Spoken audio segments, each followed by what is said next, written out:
بسم اللہ الرحمن الرحیم. اگر مقصود کل میں ہوں تو مجھ سے ماورا کیا ہے، میرے ہنگامہ ہائے نو بنو کی انتہا کیا ہے.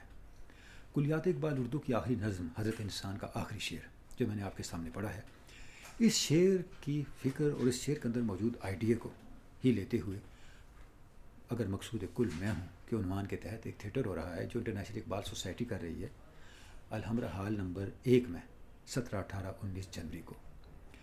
یہ ایک غیر معمولی پیش رفت ہے جو انٹرنیشنل اقبال سوسائٹی کر رہی ہے علامہ کے میسج کو سوسائٹی تک پہنچانے کے لیے. اور یہ بات بڑی حوصلہ افزا ہے کہ انہوں نے اپنی دیگر ایکٹیویٹیز کے بعد، یعنی لیکچرز کی series, discussion forums, workshop, seminars اور اس طرح کی ایکٹیویٹیز کے بعد اب انہوں نے تھیٹر کو بھی ایک ذریعہ بنایا ہے علامہ کے میسج کے ابلاغ کے لیے. تو آپ اس میں ضرور آئیں، اور جب آپ آئیں گے، آپ اس کو دیکھیں گے تو آپ دیکھیں گے کہ آپ کے لیے بھی اس میں لطف اندوز ہونے، علم لینے، آگہی پانے اور علامہ کے میسج سے آشنا ہونے کا کہ بہت سے نئے زاویے اور نئے امکانات ہوں گے. بہت بہت شکریہ.